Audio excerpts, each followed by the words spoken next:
Maybe bears really do exist. We were left speechless when a big black bear ran across our trail in the Great Smoky Mountains.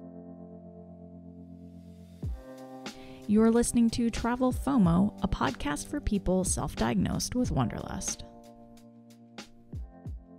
Welcome to the Travel FOMO podcast. My name is Jamin Houghton, and I am here with the most bear-aware hiking partner anyone could ever have, my wife Hillary. Maybe not like the most, but pretty close. Can you name a more bear-aware hiker? Well, I don't know a lot of people that do this level of hiking that we do.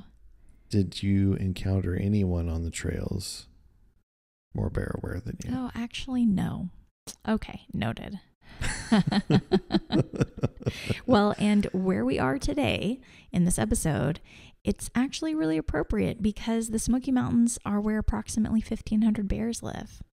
So yeah, tons, heavily bear populated. Tons and tons of bears in the Smoky Mountains. So it is good to be bear aware when you are there. Yes.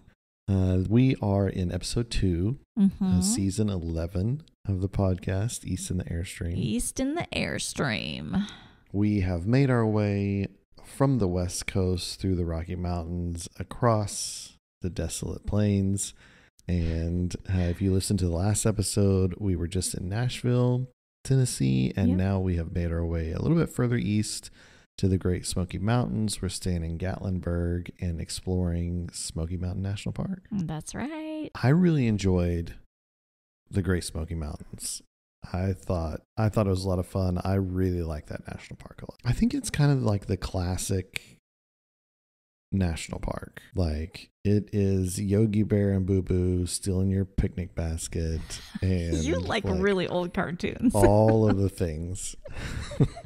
But it really is kind of that classic, like, log cabin, out in the woods, tall trees, streams, rivers, like bears. Before electricity kind of vibes. All of it back in the good old days.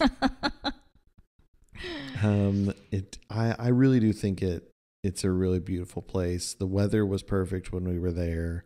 Yeah. Where you wake up in the morning, it's just a little cool. And all of that fog, that kind of low-laying blue fog that is where the Smoky Mountains get their sort of name. Yeah. It's everywhere, and it's really special, I feel like. Land of blue smoke. It's literally where it got its name from the Cherokees. Yeah, they had a word, which I will now butcher. I think it was Shenkonohi or Shenkonohe or something like that.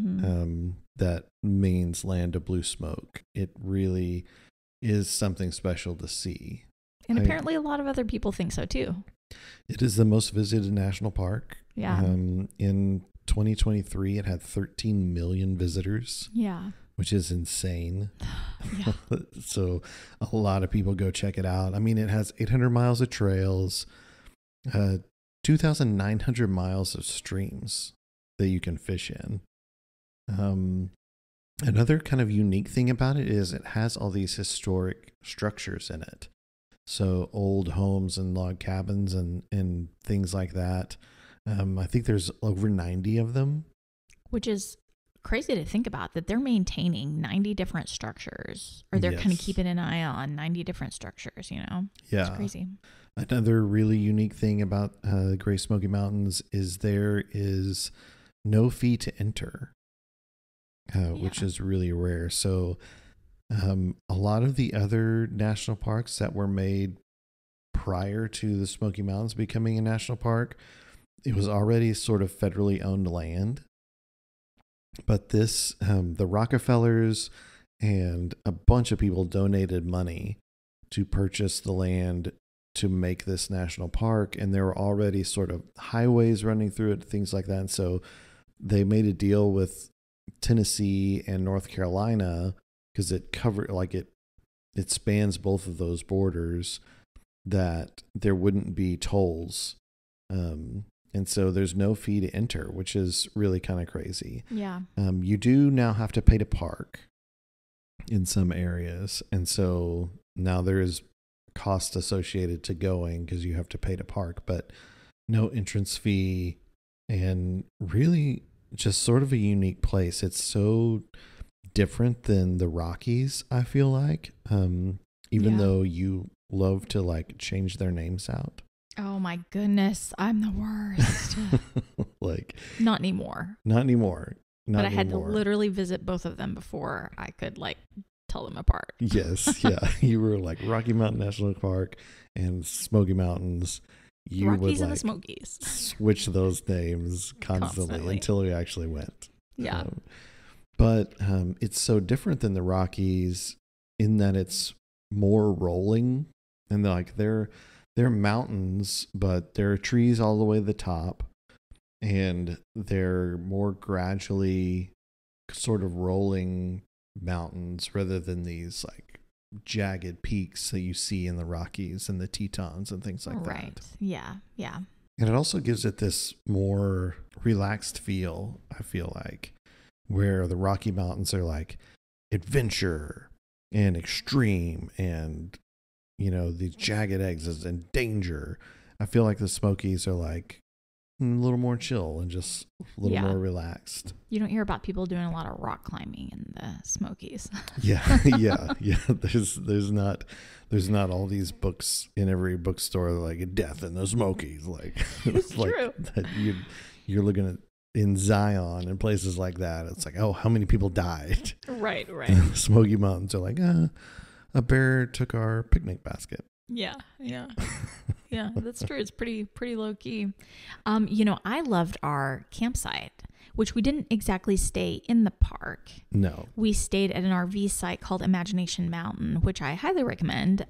It was right beside, or our actual site was right off of this stream that was really loud and just gave us this awesome little white noise all night. Of course, the bear aware version of myself was also like, that means I can't hear a bear coming. Bear approaching. It also means a bear could be fishing in the stream next to me. But it was really fun because we like backed up the Airstream straight up to this really private little stream, and the water just ran all night, and it was cool enough at night. We could open the windows. It was really nice.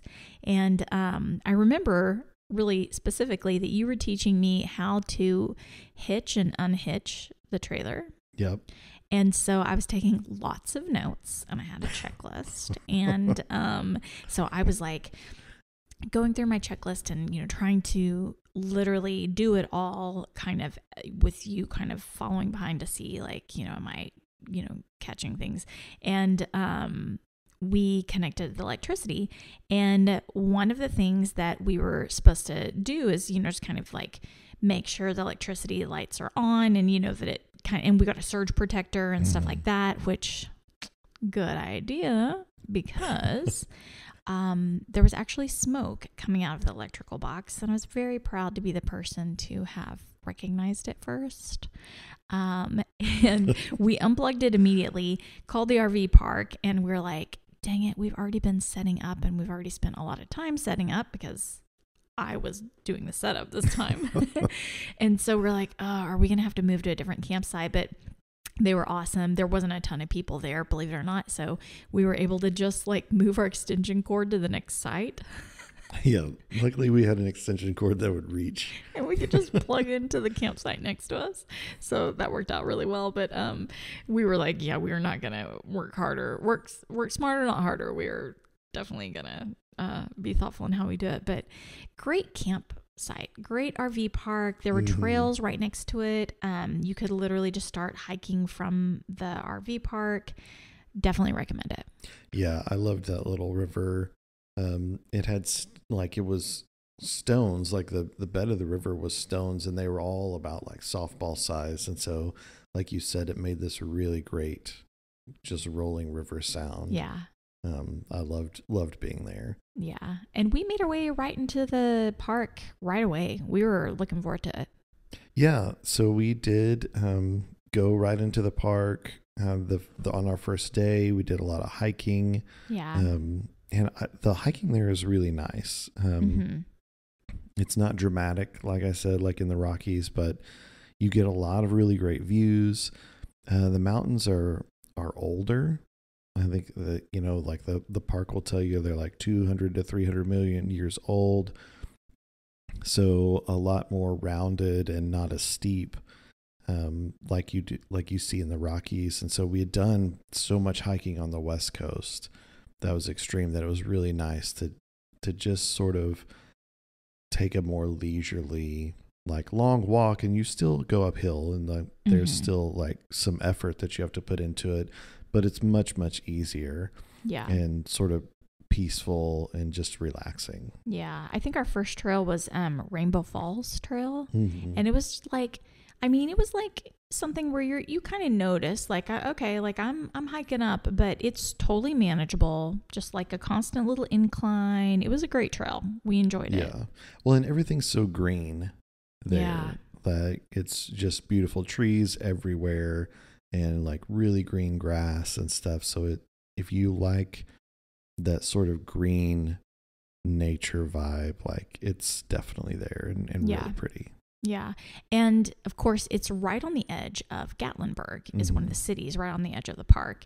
And so if you hear that term a lot, if you hear that name a lot, think Smokies, like it's right there. Yeah.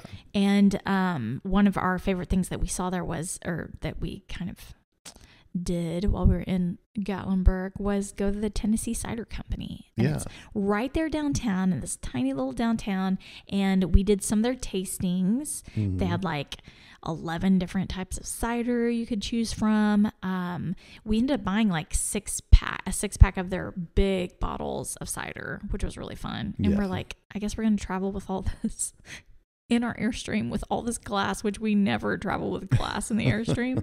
And we're like, all of a sudden we're like, okay, I guess we're going to haul around this glass for a little bit. But it was really fun, and they had really interesting flavors. I think we got like strawberry and blackberry and we got like a caramel apple. You liked that one. Yeah. And it was fun too, because it was starting to become fall, and so there was some fun different flavors that were coming out. But one thing that I thought was really funny is that pancakes were a really big deal in Gatlinburg. Do you remember that? They were everywhere advertised their pancakes. Everywhere there was pancakes.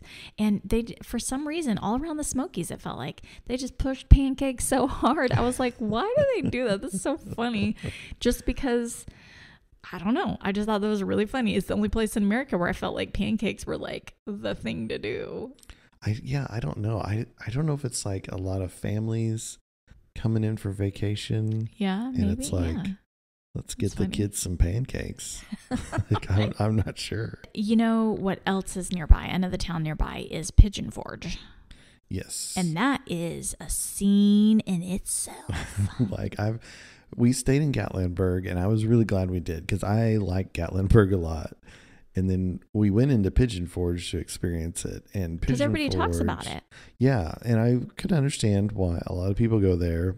It has all the things that your kid will ask you to spend money on. All the things you've never wanted to pay for. Yeah. Yeah.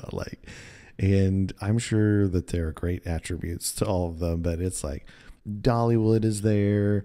Yeah. There's huge billboards of like Dolly Parton singing to a butterfly and like all kinds of stuff like that. There really is. There's all the like family entertainment things, like the Ripley's Believe It or Not, and like all of those kind of like, this building's upside down. Oh, that's crazy. Come, the Titanic. Like, pay $39.99 to get in and see other upside down things, and like stuff like that. There's a huge Titanic experience there. Why the Titanic experience is in the middle of Tennessee, I have no idea. Just anything that you could like spend money on. Yeah. It's there. Like all of the like the hokey restaurants with the like, our food's not very good, but boy, are we crazy. Like, just really family friendly stuff. Yeah. But also I feel like they take advantage of families sometimes, because man, they make it like really hard to drive past that thing and your kid's not like out the window and scream for it.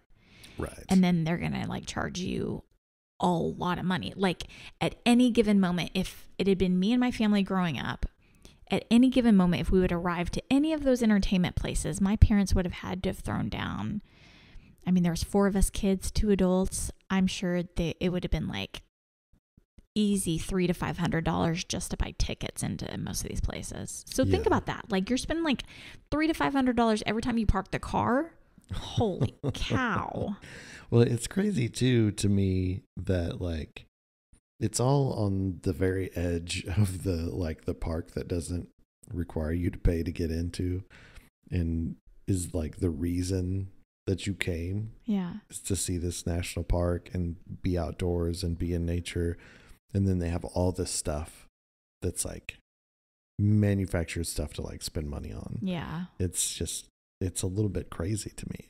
Well, yeah. And I mean, clearly, because we didn't do any of that. No. We thought about doing Dollywood, and we really looked into it, and because it kind of felt like the thing to do. Right. And Dolly Parton, I mean, like she is a big deal. Like, so it's one of those things where it's like, well, you know, maybe we should do that. And it just felt like it was just going to be so expensive and maybe not down our alley that we were just like, yeah, let's not spend a whole day doing that, spending money that we don't want to spend and doing all of that. But, you know, Dolly's going to have to get her own coat of many colors. If we'd loved you guys more, we would have forked up the money to tell you what Dollywood is like, but we didn't. So, yeah, we decided to, spend a little bit more time doing the actual Rockies, which was what we were there for. The Smokies. The Smokies. See, guys, it's real. I use them interchangeably. I probably have done that some other time in this podcast, and you didn't even notice. Oh my goodness. Well, one morning I remember us just hanging out by our little stream in the Airstream, and actually this wasn't in the morning. It was in the evening. We did breakfast for dinner, and that was fun. And it was starring my niece Everly's eggs, because Everly has started an egg business. I don't know if it's still going. I think she's retired the business, but she's a little entrepreneur in so many ways. So this is not her first business, but she was selling her free range chicken eggs recently, and we were in Colorado and got to be around her, so we got to buy some of her eggs. And so we had bacon and Everly's eggs, which Everly would not have been happy for us to have bacon, because she's a vegetarian. Yeah. But we had bacon, eggs, and leftover Cracker Barrel biscuits, because we'd been boondocking a lot at Cracker Barrel. And you know how they give you all these biscuits, and they're really good. So I always take the leftovers. Let's talk a little bit more about the Smokies. There it is. Not the Rockies. So we woke up really early to get a view. We were going to drive up to Klingman's Dome and the views are supposed to be really good from up there. And so we went up there, but decided not to hike because there weren't really any views up there at all, because the Smokies were so smoky.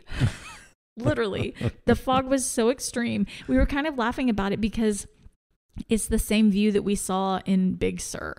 Yeah. Like literally you would have thought you're in the same exact place. We've been to a lot of places like that where we're like, you know, this is just like, might as well be in California. It doesn't really matter because the fog. Somewhere behind all this is a great view. Exactly. We can see fog. That happened to us a lot. But I think it's because we always did the early mornings. We liked early mornings. Yeah, so. Yeah. But several of the times, though, that we went to see stuff, it was like for sunrise. Oh, so right. we got up early because it's like this amazing place to watch the sunrise. Yeah. When there's not a bunch of fog. Oh, exactly.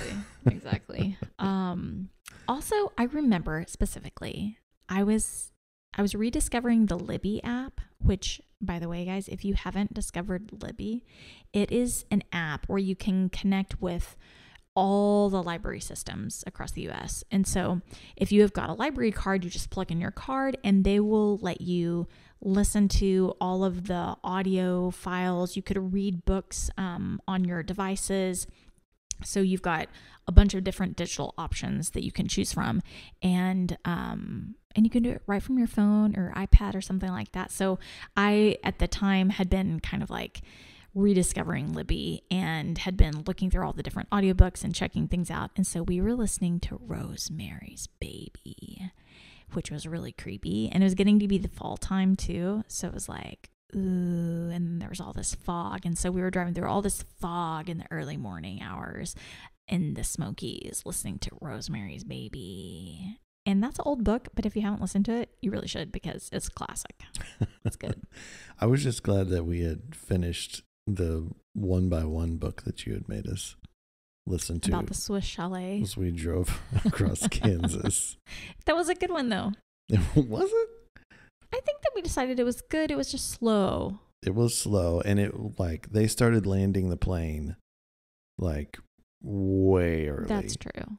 That's true. I feel like at one point I was like, we're probably almost done with this, right? And you're like, oh no, we've got 2 more hours left. Yeah. And I was like, oh my gosh. Yeah.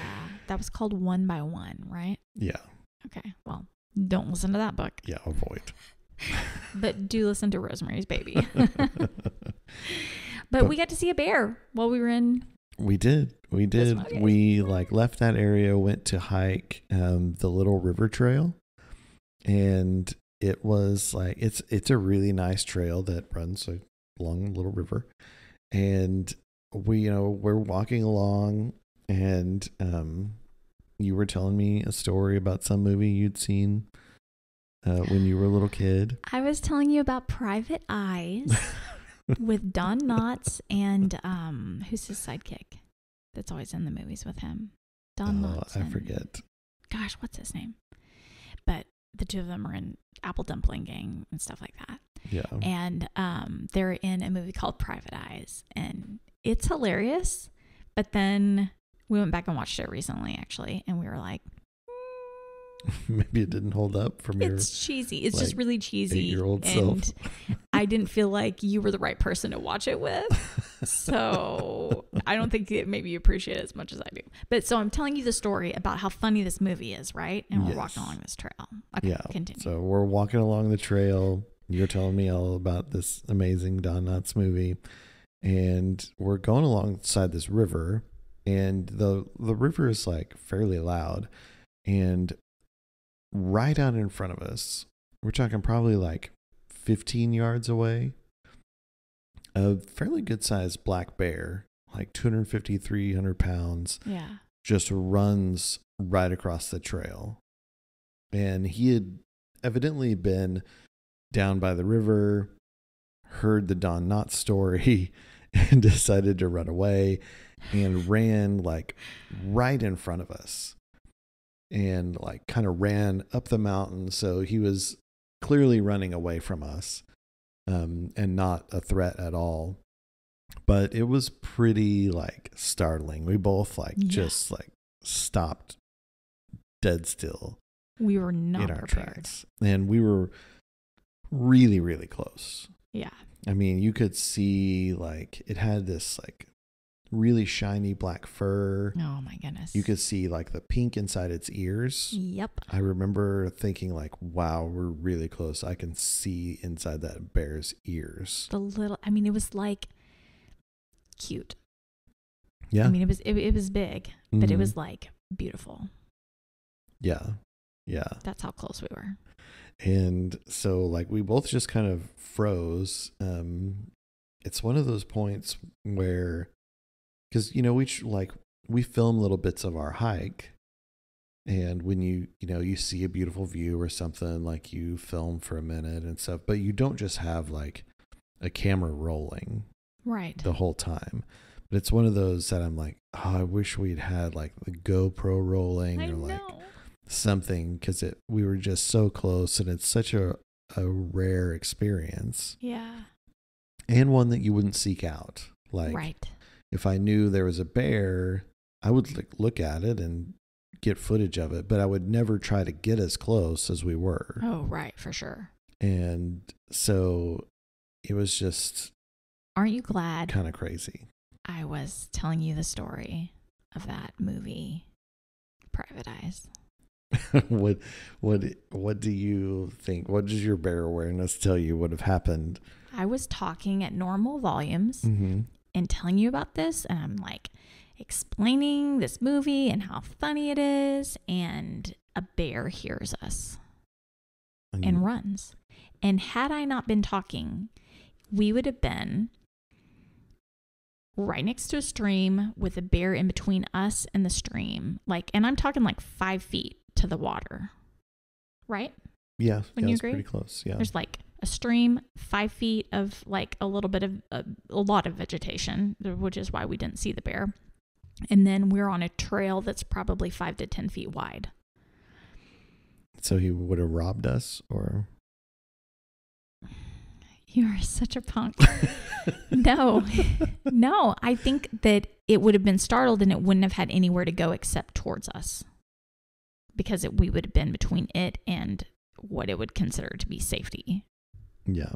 You know, don't you think? Perhaps. I think perhaps too. That's as close as I'm going to get to him admitting that. Yeah. So was that what you expected? I mean, you had been saying bears aren't real. Bears aren't real. Bears aren't real. And then literally you saw this bear right in front of you, plain as day. Beautiful, like real black bear. It was really cool. It was a really close encounter. And I did I had been saying bears aren't real because I felt like every campground that we checked into was like, we've seen bear in the camp. You're going to see a bear. And I feel like that they just tell you that so you keep your trash picked up and your campsite clean. That's a good tactic. You actually are strategic enough to do that. I don't think most people are strategic enough to say that, but yeah. But like everywhere that we camped, it's like, oh, last couple of nights there's been a bear in the camp. Like everyone's seen a bear. You're going to see a bear. We did not see bears. And we did, like in Glacier, we saw a couple bears. We saw a bear in Banff, like Jasper. And we saw one in Yosemite off the trail. But this was really close and right there. And I was surprised that we had got that close without seeing it. Me too, especially because it was black and nothing around us felt like that dark that it could cover a big black bear like that. Yeah. But it was really cool seeing it. It like ran off, and you could see it kind of run up the mountain and go. Yeah. I had a little trouble convincing you that we were going to keep going. Oh, I thought for sure we would turn around because that makes a lot more sense. But we were on a loop trail, and so we decided after a little convincing to like continue along the trail. Well, it was either me walk back alone or continue on with you, which I felt like was safer. But I think I was surprised at how I don't know. I think I was surprised at how not scared I was. Yeah. Yeah, I really feel like that bear encounter right there made me less scared of bears. Because, I mean, it was scared of us. It was beautiful. And I really do mean that. Like, it was like, you said it was satiny, and it looked so clean and cuddly. Like literally it looked like one of those little black bears that you would buy a stuffed animal of, and it'd be like super shiny, and it's got little pink ears. Like that's what it was like. Yeah. It was kind of crazy. But it just made me go, you know what? I think they are pretty scared of us.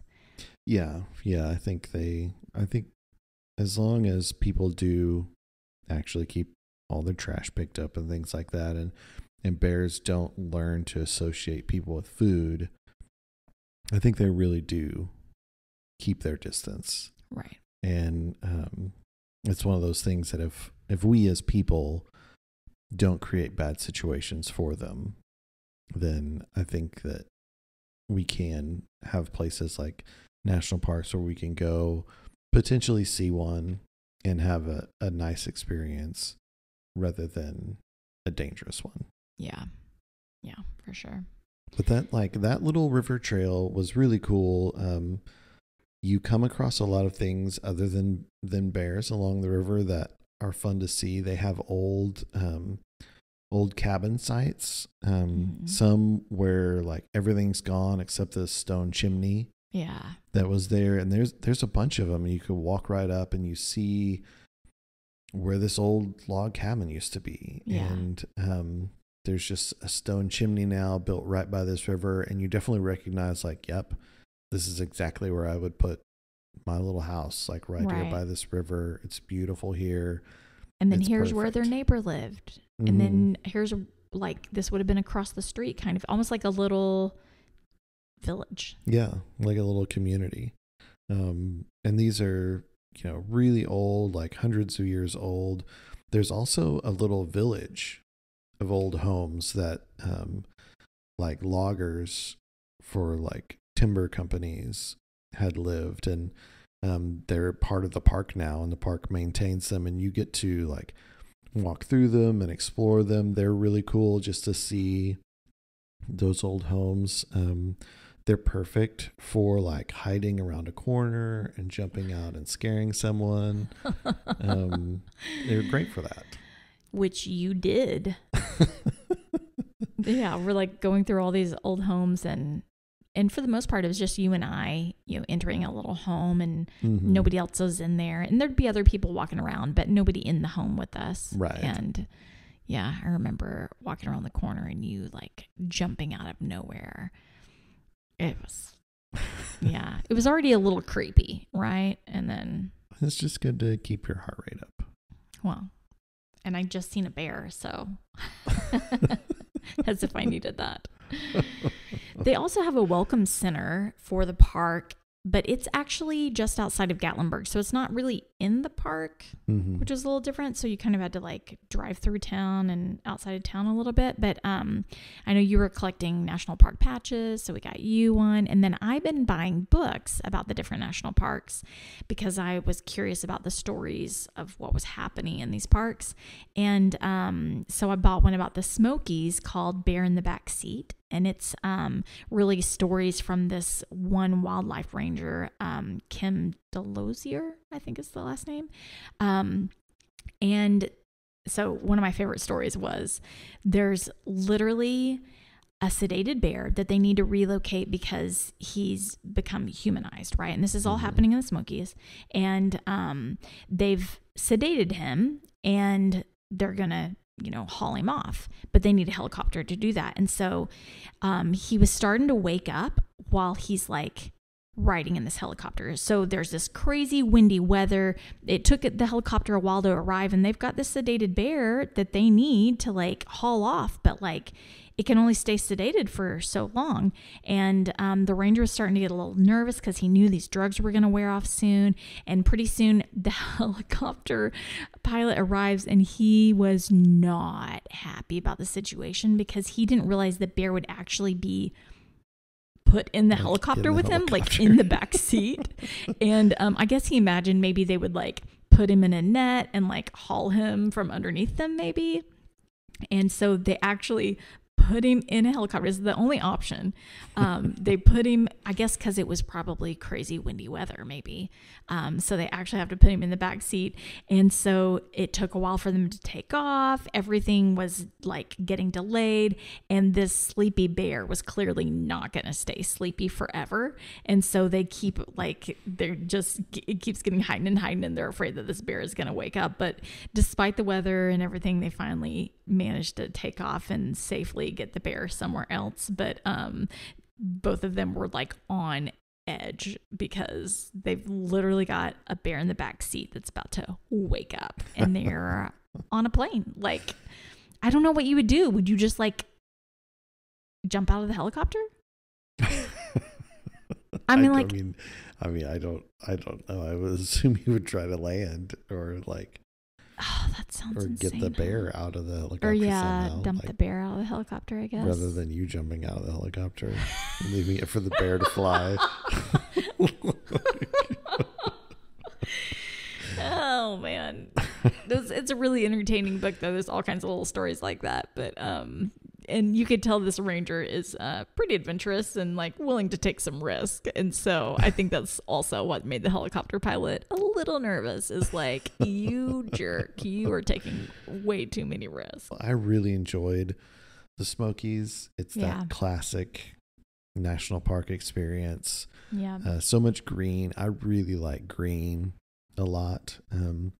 I do think that like the desert can be beautiful, Mm-hmm. but if I had to pick, I pick green most of the time, and this delivers on that 1,000%. Yeah. It was super peaceful. I remember thinking, wow, this is the kind of, no wonder everybody has like, if you think about the old cabins you imagine in the Smokies, they all have a porch. Yeah. And a rocking chair or something like that. And it's like, I can see why this is the kind of place that you don't want to just sit out on a porch and drink a cup of coffee. Yes. Yeah. Very Yeah. relaxed. It's all the things that like Cracker Barrel Yes. tries to like Emulate. Yes, like in vibe, like these are the vibes, and that is Totally. what you get, and you understand why it's appealing when Yeah. you're there. Absolutely. Man, that's a great example. Okay, so next up, we're headed to Acadia National Park.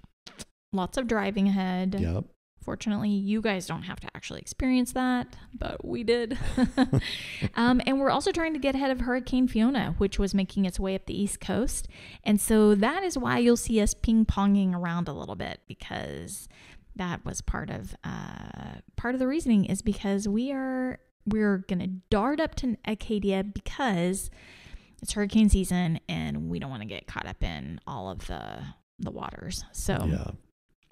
that's what we ended up doing. We actually made a stop in Massachusetts too, which we loved, and we will tell you about that in the next episode. So, oh yeah, and more travel day problems, because our fridge ends up, the door on our fridge ends up falling off. Yep. Yet another thing goes wrong on a It's travel amazing. day. If you want to stay connected with us in between episodes, you can do that on social media. We have a YouTube video that correlates with today's podcast that you can go check out. You can also connect with us on Instagram, Facebook, TikTok. We'll be posting about our time in the Great Smoky Mountains, as well as other stuff that we have going on. So if you want to stay connected with us, you can do that there. You can also catch us by email at travelfomopodcast@gmail.com. That's travelfomopodcast@gmail.com. You can send us a story, tell us about the Rockies or the Smokies. Shoot us a line and tell us what you know. Love to hear from you. Life is short, guys. Wander well.